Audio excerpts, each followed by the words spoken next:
Saludos fraternos a las autoridades de la Universidad Nacional Experimental del Táchira. Un saludo especial a los compañeros de la primera corte del doctorado y un abrazo fraterno a todos los participantes del primer Congreso Internacional sobre Gerencia Evaluativa, Tecnológica, Empresarial y Educativa.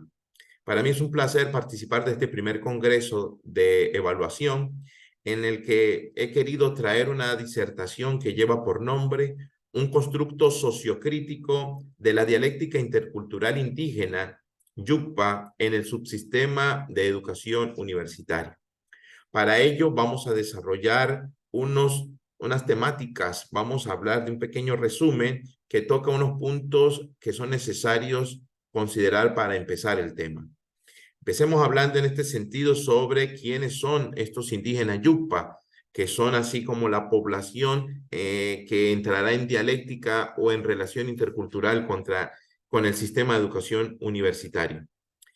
El pueblo indígena Yucpa es un pueblo del tronco de los indígenas Caribe que está ubicado al noroeste del país, entre el estado Zulia y Colombia.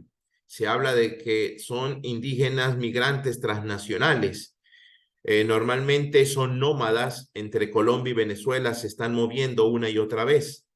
Después del último censo del 2011, se calculan que son 10.460 miembros de esta comunidad indígena. Su organización social está centrada en la familia, aunque muchas veces se reúnen varias familias y escogen a un líder superior llamado cacique que toma las decisiones de todos ellos. Su idioma es el yucpa, que hablan muchos de ellos, aunque tristemente también muchos de ellos lo han dejado de usar. Su vestimenta se llama cojiricha, es como un vestido que va hasta los tobillos, está hecho en algodón para cubrirles muchas veces del tiempo frío que en algunos momentos vive la Sierra de Perijá, sobre todo en las noches y en la madrugada. La alimentación consta de carbohidratos que consiguen del plátano, de la yuca, pero también de lo que van alcanzando en la cacería y en la pesca, sobre todo aquellos que están en la ribera de los ríos. Ellos, los indígenas yucpa, sobre todo los jóvenes que han intentado ingresar a los contextos universitarios, han tenido ciertas problemáticas. Por lo tanto, se habla de que hay una pequeña ruptura de dialéctica o de las relaciones interculturales entre este pueblo indígena yucpa y los sectores universitarios. Allí radica el núcleo del problema, en que su selección para las carreras universitarias primero son improvisadas. No hay un sistema, no hay una organización de orientación vocacional que acompañe a estos jóvenes hacia una prosecución universitaria. Por lo tanto, cuando llegan a las poblaciones urbanas, muchas veces se encuentran con un impacto situacional que es distinto a sus contextos de origen, a sus pueblos de origen. No hablan su idioma, hablan el español, pero de una manera muy regular o muy irregular, y esto genera efectivamente un impacto, lo que lleva o lo que conlleva también a una deserción escolar. Muchos de ellos terminan hasta frustrados, regresando a sus comunidades de origen, llegando muchas veces incluso a acceder a algunos vicios que se encuentran dentro de sus territorios, como el alcohol y la droga. La información en los pueblos indígenas es muy escasa y por lo tanto no adquieren la información necesaria para ingresar a la universidad.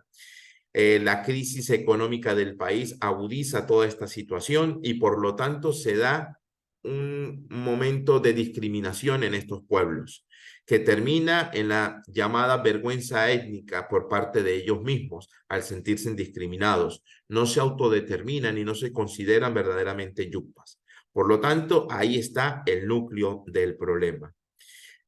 ¿Por qué hemos escogido el paradigma sociocrítico? El proceso educativo de la enseñanza-aprendizaje enfocado en el constructo sociocrítico se enmarca en aquellas investigaciones que se han suscitado con el propósito de mejorar y evaluar la interacción social en aquellos cambios de la dialéctica intercultural, en el caso de estudio orientada a los jóvenes indígenas yucpa. En este sentido, ¿cuál podríamos decir que es el objetivo de la investigación? El objetivo de este constructo en la dialéctica intercultural es entonces determinar los criterios de evaluación para un adecuado diálogo de saberes que ofrezcan a los jóvenes indígenas yucpa espacios de formación universitaria sin ningún tipo de discriminación. Ya veíamos que esto era el núcleo del problema y lo que queremos es erradicar la discriminación, pero en un diálogo de saberes que se den entre estos pueblos ancestrales, Yucpa, y entre el sector universitario. Ahora, ¿cuál metodología hemos usado? A nivel metodológico hemos escogido el paradigma sociocrítico. Y este paradigma, ¿por qué lo hemos escogido? Porque va muy de la mano con la realidad transformable en la que se encuentra el pueblo indígena Yucpa, porque es una realidad que se quiere emancipar y esto va muy de la mano y acompaña muy bien este paradigma sociocrítico. Sabemos que según este paradigma, el investigador es el principal instrumento. Yo, en este caso, he querido ponerme en contacto con los informantes claves y los he ubicado exactamente allí, en la Sierra de Perijá, sobre todo en el pueblo indígena Yucpa llamado Los Ángeles del Tucuco y Macoa, donde hay algunos informantes claves, muchos de ellos profesionales, muchos de ellos docentes de educación intercultural bilingüe, egresados de la UPEL, que han otorgado una información muy valiosa para esta investigación. Se ha generado con ellos entonces un diálogo, se ha utilizado el método dialógico para priorizar entonces en lo sucesivo unos saberes prácticos. Estos saberes prácticos, estos contenidos que ellos van dando, esta información clave que van proporcionando, me han ayudado a argumentar, a generar entonces un andamiaje de contenidos para teorizar, pero esta teoría va aplicada a la realidad, a esta realidad vulnerable del joven indígena Yucpa que no se siente escuchado en las universidades, que siente que lo que ya sabe, que lo que ha aprendido en su comunidad es muchas veces subestimado en contextos universitarios por no considerarse conocimiento y por no permitir ningún tipo de investigación. Todo ello entonces se termina en la dialéctica intercultural del pueblo indígena Yucpa en el subsistema de educación universitaria. Por lo que hemos visto, el recorrido es de abajo hacia arriba. Es un proceso inductivo que hemos querido desarrollar con esta investigación bajo el paradigma sociocrítico que parte allí de la realidad. Y para ser consecuente, la realidad comienza en el mismo territorio. Por eso necesitamos de una epistemología indígena. Y cuando hablamos de una epistemología indígena, de un conocimiento, de un lugar donde se adquiere ese conocimiento, necesariamente se debe hablar de un territorio, del territorio ancestral Yucpa, que es la Sierra de Perijá, que no es solamente un lugar geográfico, sino que es un lugar donde se han tejido unas historias de reivindicación, de conquistas, de cotidianidad Yucpa, y que para ellos es indiscutible y de gran importancia esa relación con el territorio.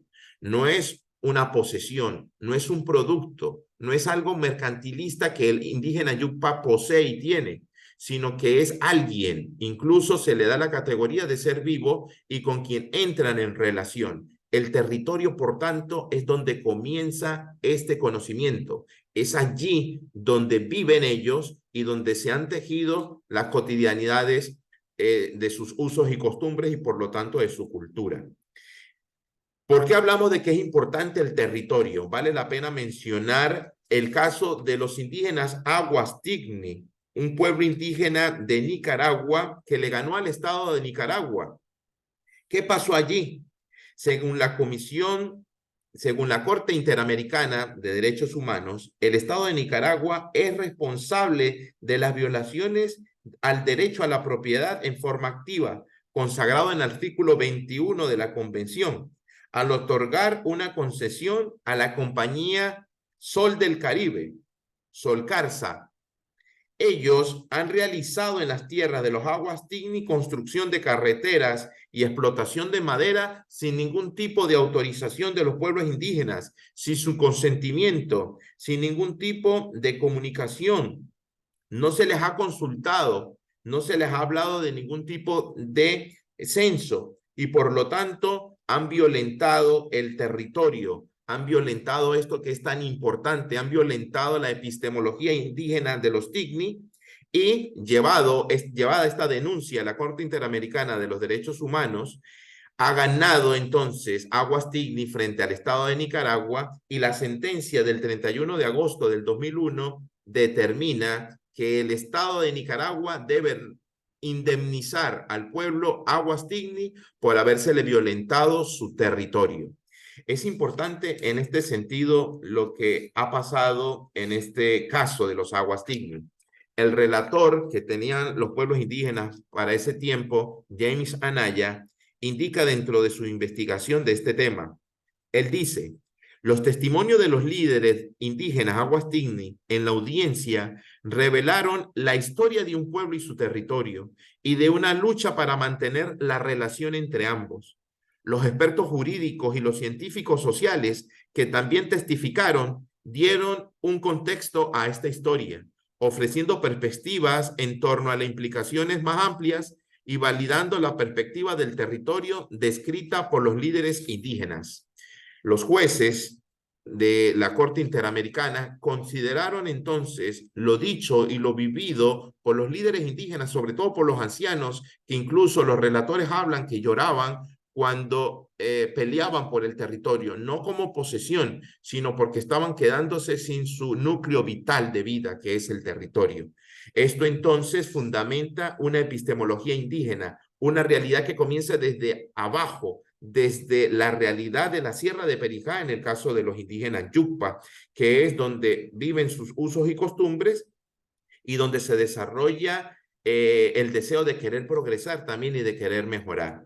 Ahora, tenemos el pueblo indígena Yucpa y tenemos el contexto universitario. Sabemos que el problema está en los pocos criterios interculturales para un diálogo horizontal que considere los saberes ancestrales.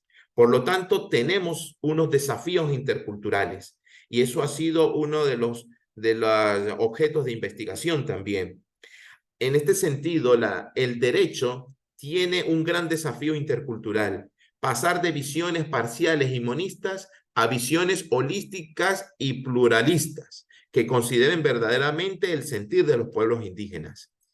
La psicología en este campo de diálogo intercultural también tiene un gran desafío, pasar de la vergüenza ética a un proceso motivacional de empoderamiento.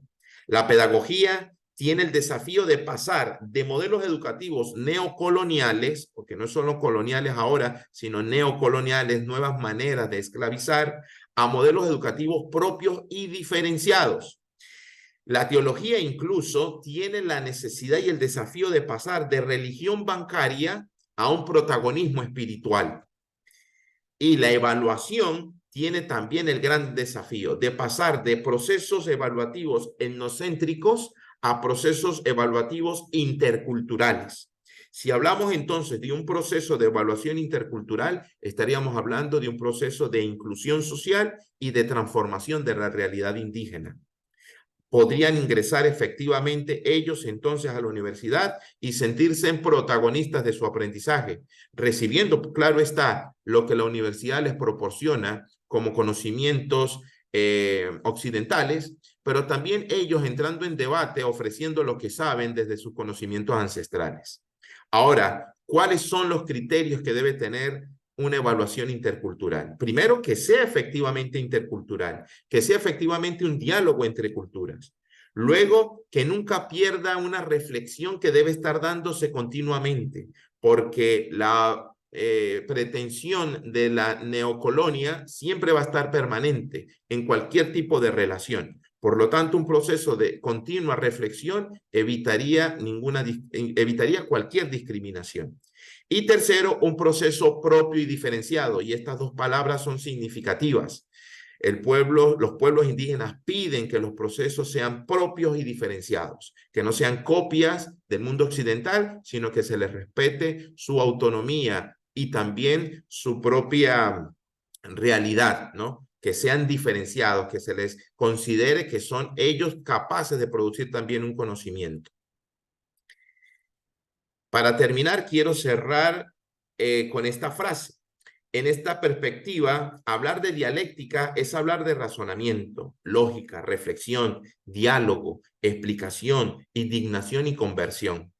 En la dimensión de la interculturalidad, es el antídoto a la intolerancia feroz que quiere devorar y anular lo vulnerable. La dialéctica y su método es la utilización de la tesis, la antítesis y la síntesis, que se retoman una y otra vez, creando continuamente debate y diálogo para conocer y relacionarse con el mundo, originando así entonces una verdadera transformación social, en este caso de los jóvenes indígenas Yucpa, que puedan ingresar a la universidad y proporcionar a sus comunidades de origen progreso y desarrollo propio y diferenciado, no según la concepción occidental, sino según su propia consideración ancestral. Gracias, que pasen todos bonito día.